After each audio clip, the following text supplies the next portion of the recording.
since, I mean, dude, honestly, do you still have the blow up doll? I mean, how could I part with it? Okay, see, there you go. I mean, it's like Taxi Cab Confessions in this mother. But, dude, now I just want to jump right into it because, first of all, we'll start off with Space Riders. Now, they hint at this being an earlier, like, long-running franchise, but it's been really hard to find the information on a previous series. So I'm just going to jump right into this one fresh because I was unfamiliar with it to begin with, but it's Space Riders Galaxy of Brutality. And the proper synopsis is: an ancient evil is gathering power throughout the cosmos, and it falls upon the legendary Space Riders to kick its ass. I love that. I love it. It sounds like Hanna-Barbera for the adult generation. But having disbanded the crew of Captain Pellegro, Mono, and Yara, must you reunite what may be their final ride. The cult classic comic that electrified comic readers in the brain returns to blast your fragile human psyche into oblivion. Yo, the quick ad copy they put at the end there is always extra like grandiose. But I really think they're trying to get the message across for this one because this was Space Rider. It's about a crew of spacefaring. I won't call them heroes. I won't call them like pirates or anything. I'll just say they're spacefaring mercenaries. And the mission pops up. Business needs to be handled, and this one had a unique take of being very this one had a unique take of being very centered in Latin culture. Like, that was a new thing for me, dude. Consider, just to put that in perspective, if anyone's familiar with Serenity or Firefly, a really famous work by Joss Whedon, in that universe, the spacefaring adventures of mankind split into two cultures because two cultures became prominent in space, and that is the Western United States and China. Not just the East, but specifically China. And that's why you get in the future in space, everyone speaks English and Chinese. Imagine if instead of China, this society featured, I don't know, I want to say Mexico, Puerto Rico, anything that's related directly to Latin culture. Dude, this book was interesting, man. It didn't wow me per se, and that's mostly because I dig this is an indie comic. This is coming from indie comic roots, but the writing definitely reflected that. The artwork especially reflected that. And every page of this looked like a 1970s acid trip album. That's awesome.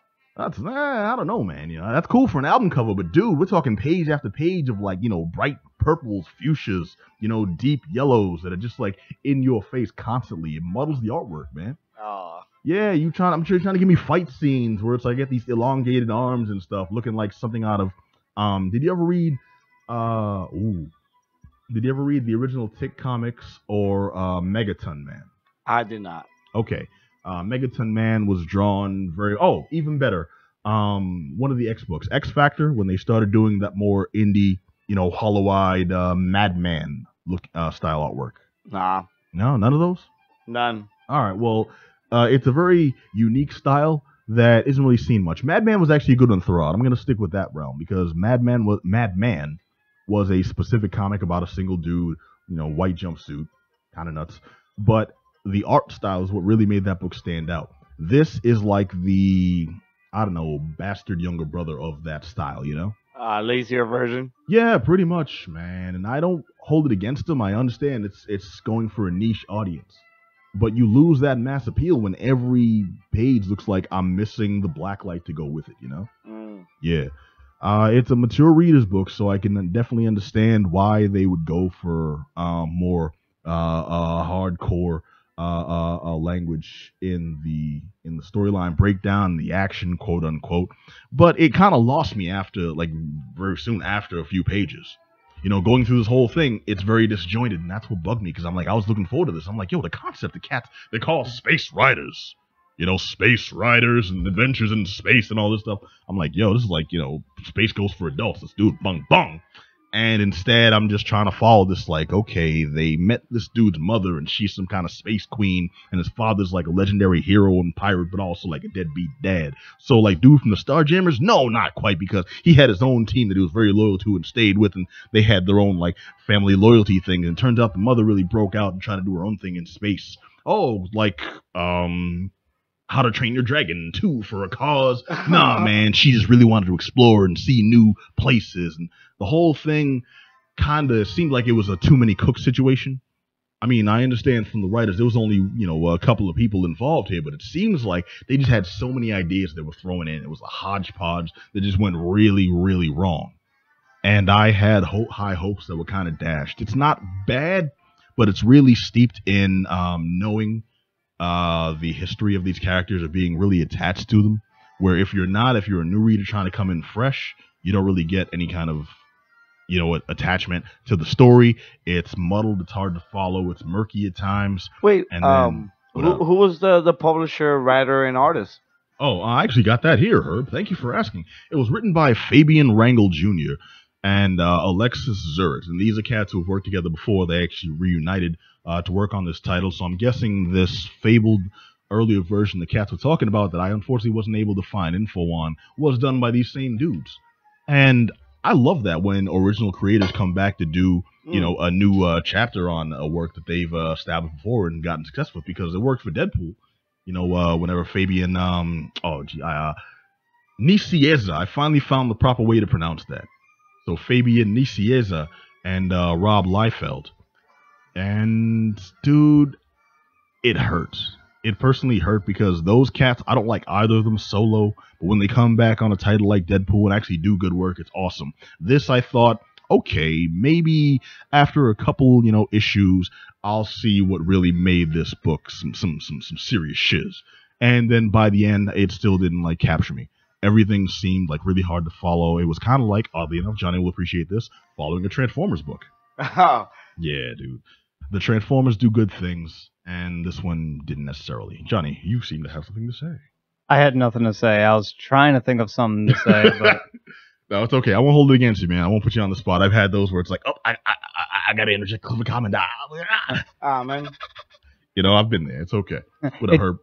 Well, to the Transformers defense, when DW was printing that comic book, that was a really cool storyline, man. No, true. I'm not hating on all Transformers. And IDW did some decent work. I don't like the direction they took G.I. Joe in. Even before IDW, DW, man. You know that? How far back we talking? Like right before IDW took over the Transformers name. That's a little before my time. I started reading the Transformers comics from IDW after I started reading the G.I. Joe, and that was their big come up, So the books you're talking about that was way before. Yeah, me. that was where crap, I forgot the name of the books, but they were really good books. I'm sorry. All right, no, it's all good. Actually, that was around. We actually talked about this before the show when I was giving y'all the rundown. That was when I was reading Chaos Comics. Ah, nice. Which is the sense I got when I first started this one. I'm like, this seems like it's got a lore behind it, but it's also on some deep indie. I'm gonna see some boobs, and I'm gonna get a hardcore story, and I'm gonna see some more boobs in this. And I was kind of disappointed when you saw a boob here and there. That was there, but everything was bright, pink and deep blue. I love blue, but I'm not on everything but this dude's eyes on a panel. It got weird, man. And the whole thing felt like I was really trying to stare hard at the back of a Parliament Funkadelic album cover and find Waldo, Ah, that's interesting, man. Yeah, it's one of those you got to see to believe. I'm giving a lot of random adjectives here, but what I'm getting at is the story was hard to follow. The artwork was out there and didn't really mesh with the story type, and it lost me right off the bat and didn't win me over by the end.